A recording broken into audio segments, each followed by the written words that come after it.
Hello, everyone, and welcome to the My DevSecOps community. For those of you who's your first time here, we're an inclusive community that is enabling and educating developers in application security. I'm really excited. Today I'll be joined by Sarah Young, who is a self-titled princess of Microsoft Azure Security, and she'll be talking about collection is not detection and other rules for modernizing your SecOps. But before we get started, before I add it to the stream and we can say hello, I just want to do a quick introduction on who I am. So my name is Sam, and I'm the community manager here at My DevSecOps, and I'm also working behind the scenes. So if you've got any questions for Sarah today, pop them in our Slack or on the YouTube chat. If you've got any suggestions on topics you'd like to see covered on this channel or anything like that, please let me know. This community is for you. Other things that you might not be aware of, if you go onto mydevsecops.io, we actually also run a podcast that's released every week.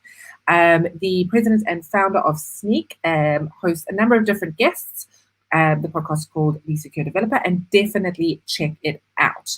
The final thing is if you're not on our Slack and you'd like to get involved, all you need to do is pop onto mydevsecops.io and you'll find a join Slack button there. And we're currently on live sessions channel. So join that, get involved with the conversation, ask Sarah questions, and we can have a good time. But let me add Sarah in. Hello, Sarah. How are you? Hi, I'm good, thank you. Not doing too bad. All things considered, it's 8 p.m. here in New Zealand, so yeah, all good. Well, thank you for coming back. It's actually not Sarah's first time on the community, so definitely check out her previous session. But it's so nice to have you back and covering sort of a different topic this time. Yeah, no, thank you. Thanks for having me and inviting me. I really appreciate it. No problem at all. Well, that's enough from me. I think we've heard enough from me. So I'm going to remove myself from the stream and let's add your slides in here. And I'll let you kick off. And as a reminder, guys, pop your questions in any of the chats or on Twitter and I'll get them over to Sarah. But have a good time. Bye. Cool. So hello, everyone. Good morning, good afternoon, good evening, depending on where you are in the world. So today I'm going to talk to you about security operations in cloud native environments. So one of my favorite phrases is collection is not detection. It's pretty snappy. And were I doing this in real life, I know we don't do sessions in real life anymore. I would be giving you a cool sticker which actually has that phrase on it, which I'll actually show you a photo of during this presentation. So a quick thing about me, I'm a senior program manager in Azure Security. I live in Melbourne, but which, if you didn't know, is the colder and wetter bit of Australia. It's also the bit of Australia that's still on lockdown at the moment. But I'm currently in New Zealand thanks to COVID. So that's why it is 8 p.m. here, because I'm a couple of hours ahead of Australia. I really love doggos. I don't have my own dog. The dog and the picture there is actually my parents' dog. But one day I shall get a dog, I hope, fingers crossed. Before I went into security, I was a network and a VoIP engineer, so traditional infrastructure, and then I moved into cloud. But nowadays I do all kinds of cloud security stuff. Particularly now I look at security operations. I am a prolific, if you've ever, user of GIFs or GIFs and memes in my presentations.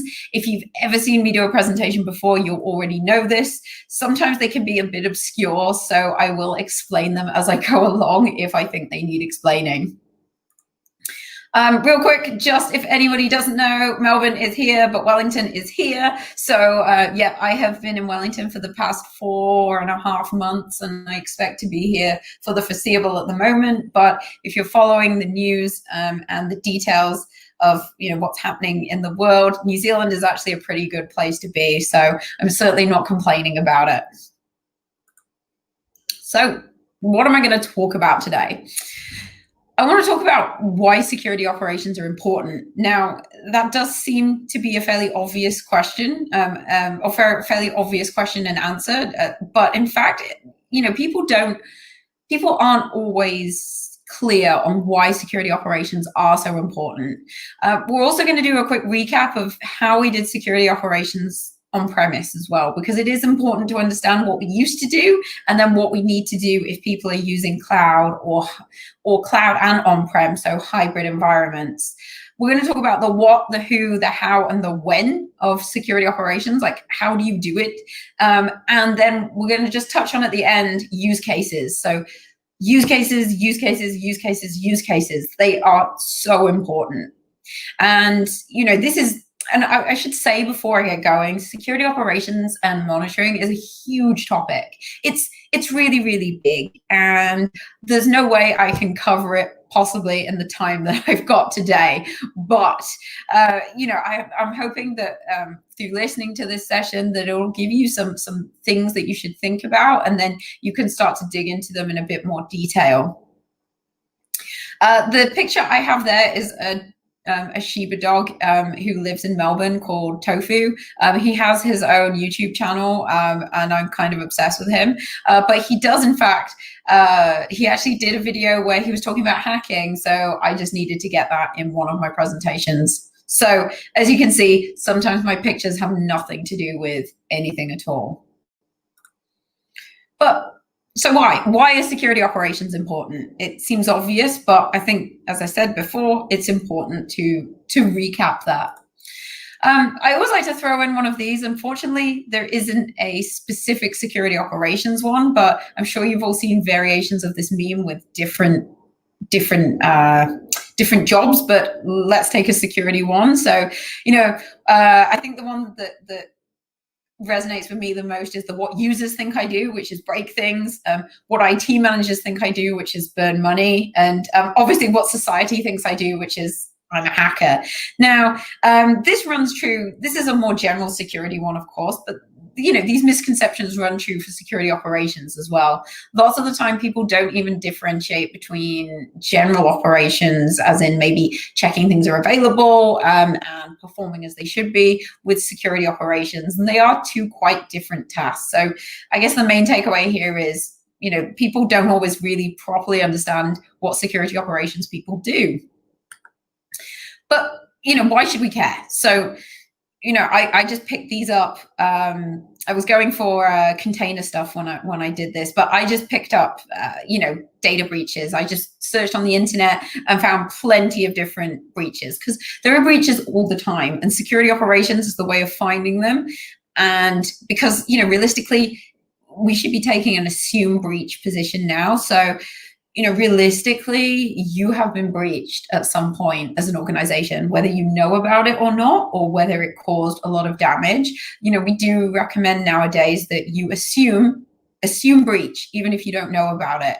And the reason security operations are important, of course, is so that if and when that happens, you can quickly focus in on that and, like with any incident response, respond, understand the scope of the issue, isolate it, and then seek to reduce the impact that is associated with that.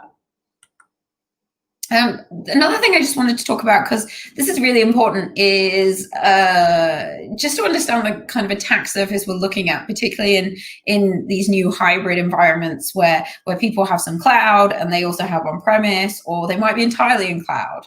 Attack surfaces are cheap. And these figures come from Microsoft Security Threat Intel.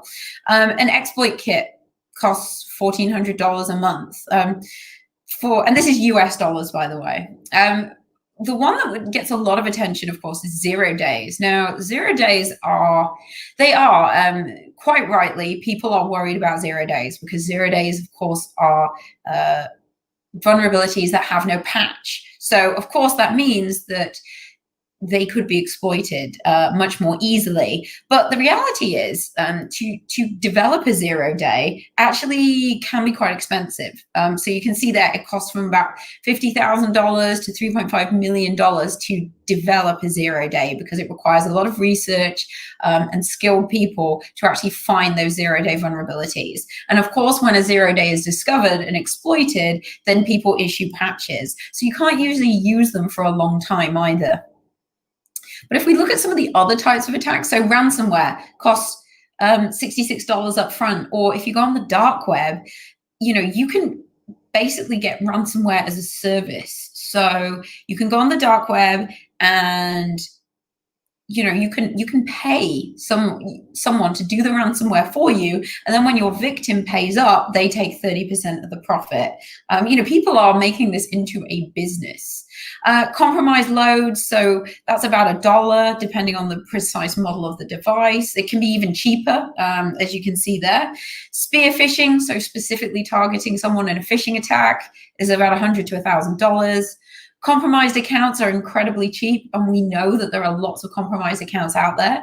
And if you use the same username and password in the same place, wherever that happens to be, if you use the same username and password more than once, if it gets compromised in one place, everywhere else that you have that username and password, it will be compromised. So you're basically letting people in really, really easily if you do this.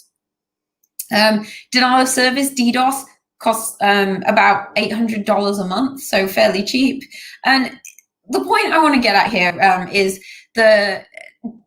although 0 days get a lot of people are very worried about 0 days, if you look at the difference in the price to develop them, whilst you should understandably be concerned about 0 days, you're much more likely, just based on the amount of money it costs to run these attacks, see more commonly some of these other attacks.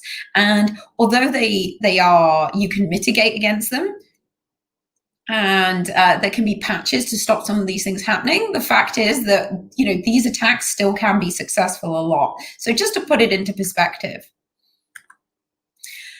the typical security operations issues that we see, they don't actually change. They're quite similar. So we'll get too many disconnected products.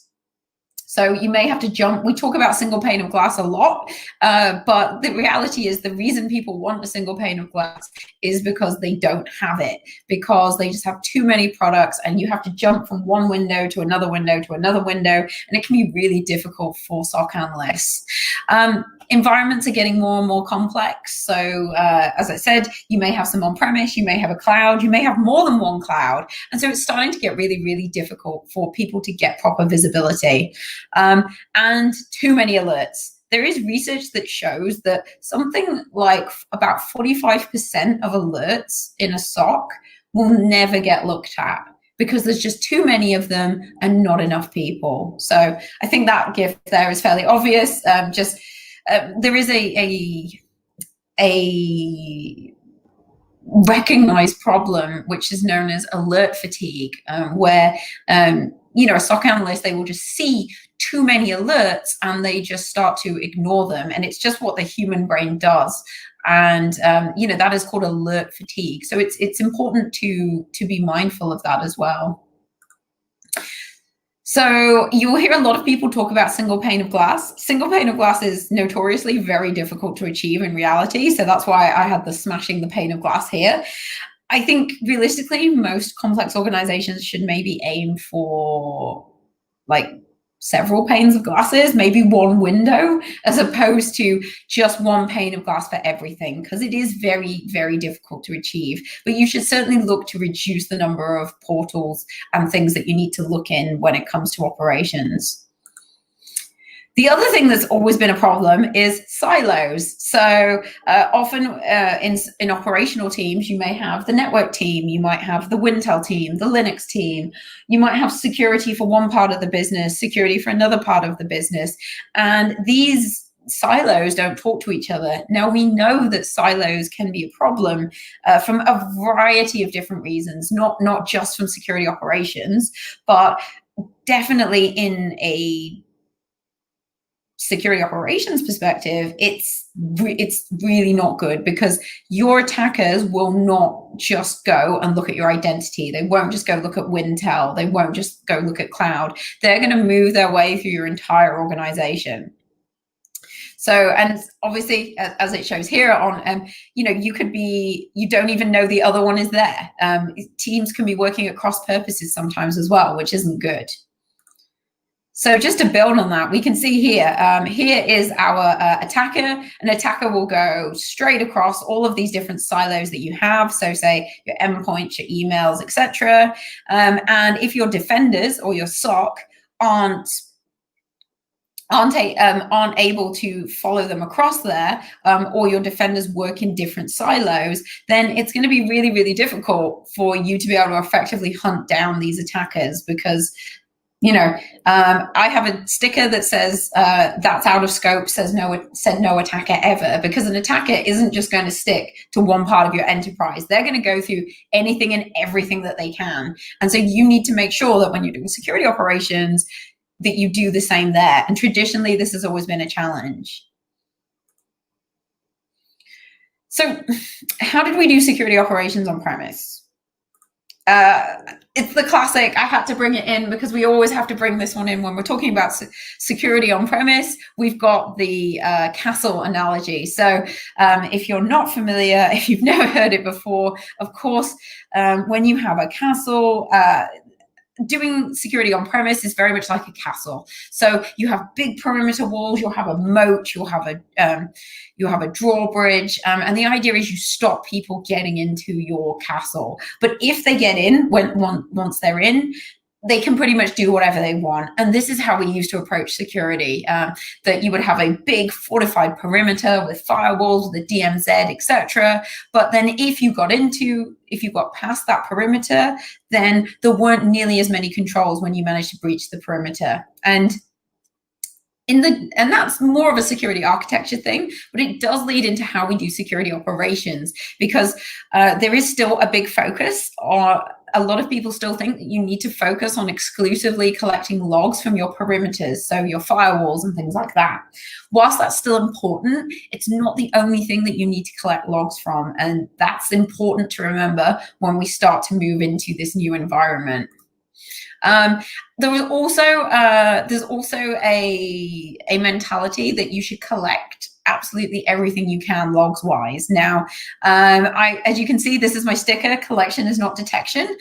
Now, it's an awesome sticker, and it's very true that on a traditional, if you were using an on-premise SIEM, you would pay for certain capacity and you would load it up with as many logs as you possibly could, because that was how you got your money's worth out of your SIEM. Now, if you're moving into more cloud-based tools, usually they work on an ingestion charge. So the more you ingest, the more you pay. So that let me throw every single log at my SIEM doesn't really hold true in the same way. To get my money's worth doesn't really hold true.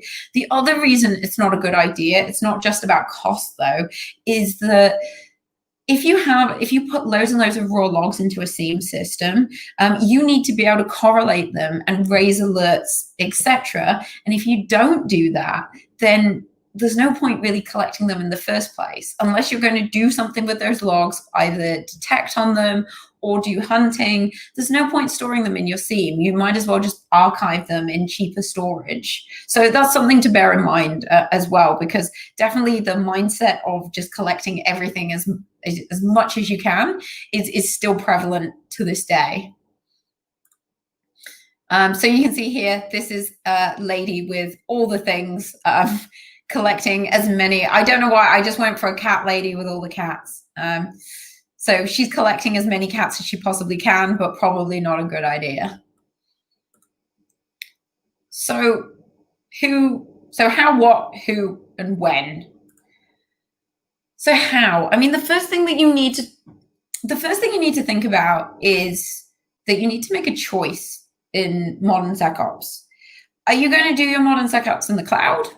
Are you going to do a hybrid where you have on-prem and cloud together? Or are you going to just use on-prem? Now, most businesses will probably have had some on-prem tooling that was doing their security operations. And usually they've probably put quite a lot of time and effort and money into tuning them to do what they want them to do. So going cloud only and just binning your on-prem stuff is probably not realistic, and it would be hard to justify. So I think the majority of people are probably going to go hybrid and maybe run two systems next to each other, or maybe they might choose to stick with their on-premise. The one thing I would say about on-premise, and I'm not pointing the finger at any particular vendor or cloud provider, is that I have seen across various different jobs that I've had that integrating cloud logs into an on-premise SIEM can be quite challenging, and it is typically easier to do with a cloud-based tool. So that's something to bear in mind as well. I don't think I need to explain old man yells at cloud, but it's a thing. But what do you need to collect? Now, I get asked this probably every day. What logs do I need to collect? And it's a difficult question because there isn't a one-size-fits-all answer for this. No, plenty of people will give guidance. These are typically useful logs to collect. These logs are typically useful to collect. But the fact is that it can largely come down to it very much comes down to a business's decision about what they want to collect. But generally, you shouldn't just be collecting from your infrastructure, not just your application, not just the firewall. You should be trying to get a gauge across your entire environment. And sometimes it can be difficult if you have custom-built applications that don't have traditional logging. But it's a critical application for your organization. It might be really difficult to get the logs out of that. But you need to think about, and I'll talk about this later, what your use cases are. What are the most likely scenarios that might happen in your environment that you would want to know about? And from there, you can say, hey, if to know about this, I would need to see logs from XYZ. So this is what I need to collect. That is usually the best way to structure these things. Because what you don't want is too many logs, as I said earlier, that you're not doing anything with and hoarding as per this GIF on the right here.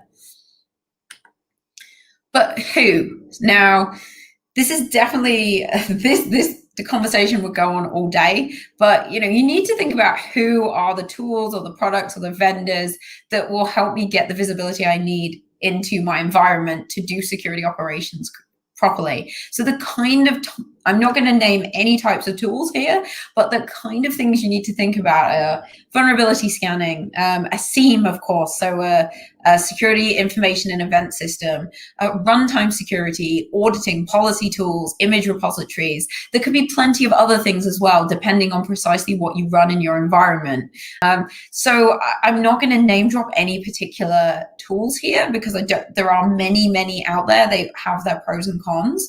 And certainly I don't want to talk about paid versus OS open source because we'd be here a long time. But all I want to say here is it's really important that you think about what tools you need, and then you go away and make sure that you have the capability to be able to get the visibility that you need. Something that is important to remember is that if you're moving from on-premise to in the cloud, your security monitoring tools may not be able to move with you. Quite a lot of security monitoring tools may need an additional add-on, or you may need to upgrade them, or they may just not work at all. So that's something to consider when you're moving things over, if you're still going to get that same level of visibility. And so when do you need to do security operations? The answer is all the time. So as you see, Penguin's friend is shouting that it is all the time that you need to do security operations. It needs to be iterated throughout the entire life cycle of your environment. So if you're moving more towards DevOps, a DevOps model, from the creation of whatever it is, from the creation of, say, an image, to storing that image, to deploying it, to its runtime, and to teardown, you need to have monitoring and visibility across that entire environment. And I don't want to it's very easy for me to sit here and tell you to do that and sound preachy. And it's very easy, and it's easier said than done. It's definitely a difficult thing for any organization. But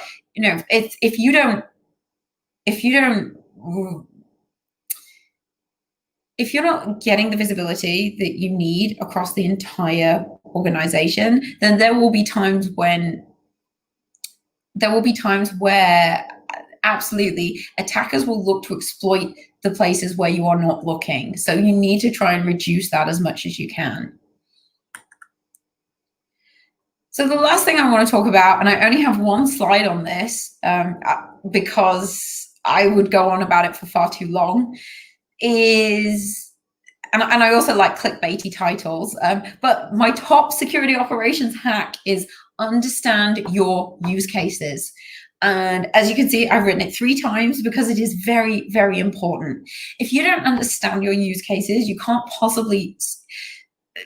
do anything in security operations before you understand your use case. So for example, if you say, I am a business, I have a critical application, I need to know if there are any changes in the permissions to the users, any changes to the permissions of the users of this critical application. What you can do then is say, okay, so how do I know if that is, how do I get that visibility? What logs would I need? So you would take logs from your application. You might also be taking logs from your identity store to correlate with those. If you're using a centralized authentication system.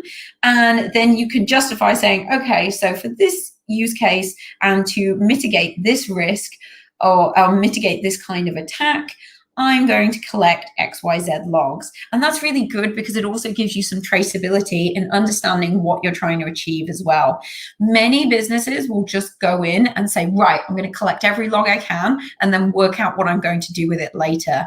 And I really, really strongly encourage you to not do that and work the other way around as much as you can. Understand your use cases and then work back from there. It will, although it might be a bit slower for you to see some results because you're not going to be able to say straight away, oh, look, we have logs in and we're doing this. It will mean that you have traceability and you're much more likely to have covered off everything that needs to be covered. I don't know what, I just basically for this picture just searched for something that said clickbait and it came up with Coronation Street. So if you're in a part of the world that knows what Coronation Street is, if you don't, it's a British soap, then yeah, there you go. I don't even know who that character is because I have not watched Coronation Street for a long time.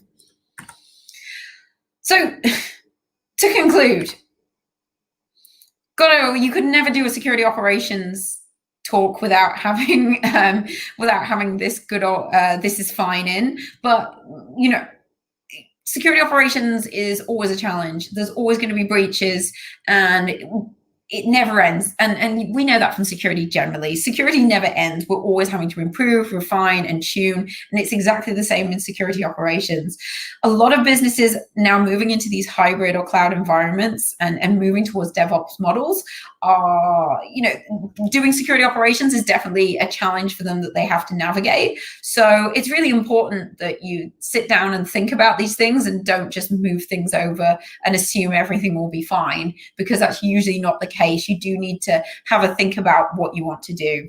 Now, I realize I've only touched, in the time I have, I've only touched on a little bit of this, but I really hope that was useful and it's given you some things to think about. Of course, I'm going to answer some questions now. So if you have any questions, let me know. But thank you for listening. I hope that was interesting for you. And yeah, thanks very much. Thanks so much, Sarah. That was great. Can you hear me? Yeah. Ah, wonderful. Always wonder when I join back into the stream. But yeah, thank you so much. We do have a question in the channel. And so we have someone wanting to know any ideas on how to get developers involved in the security operations to help them triage and fix the problem, like tips of culture or process or anything like that you can bestow upon our community.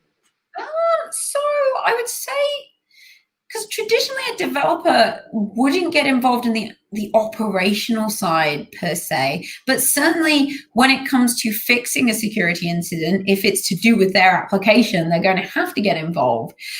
So I think in the actual active security operations and monitoring, probably devs wouldn't be so involved, but they would certainly be involved beforehand if you're creating an application and maybe in the fixing or remediating of some incidents. So I think taking the first part of that, devs should be, of course, developing with security in mind. I mean, that in itself is another topic. But in terms of specifically security operations, if you're developing an application, make sure it has the logging or make sure it creates the logs that security operations might need, and check with your security operations team to make sure that whatever output it's providing you can actually integrate into whatever systems and tools your security operations are using.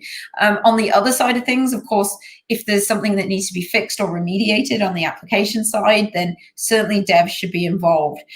In terms of how that would work, though, in terms of improving culture, I think or improving, people working together, I think it all comes back to this bigger shift left and integrating security into teams. I think for security operations, they're probably more likely to still be a separate team. But certainly, I think traditionally, devs have probably never spoken to security operations. So I would encourage you to either reach out to them. Well, if they don't reach out to you, then reach out to them so you understand their requirements. I think it's always, although I know it makes it sound like I'm putting the onus on the devs, if you reach out to them and say, hey, we just wanted to have a chat with you about if we're developing something, what do you need? I feel like security, from doing security operations, sometimes it can feel like, the wider business just builds things and creates things or buys things, and then it's left to security operations to work out how to integrate it. So I think if you could give them, or at least show that you're being proactive in trying to understand what they need, I feel like that would go a long way to win them over. Couldn't agree more. Yeah, we deal a lot with our security operations team. So, well, thank you so much, Sarah. I think that's the only question for today. But as I sort of said in the beginning of the session, if you're watching this post-live broadcast and you've got questions for Sarah, she is a member of our Slack community. So pop them in there and we'll get them answered and we can sort of start a conversation. Again, thank you so much for joining us. Awesome. Thank you, everyone. Perfect. And as I said, everyone head over to mydevsecops.io, that's the website, to find this session and all of our other sessions, as well as our podcasts, blog posts, and any other community happenings that we've got coming up. But thank you very much. Bye.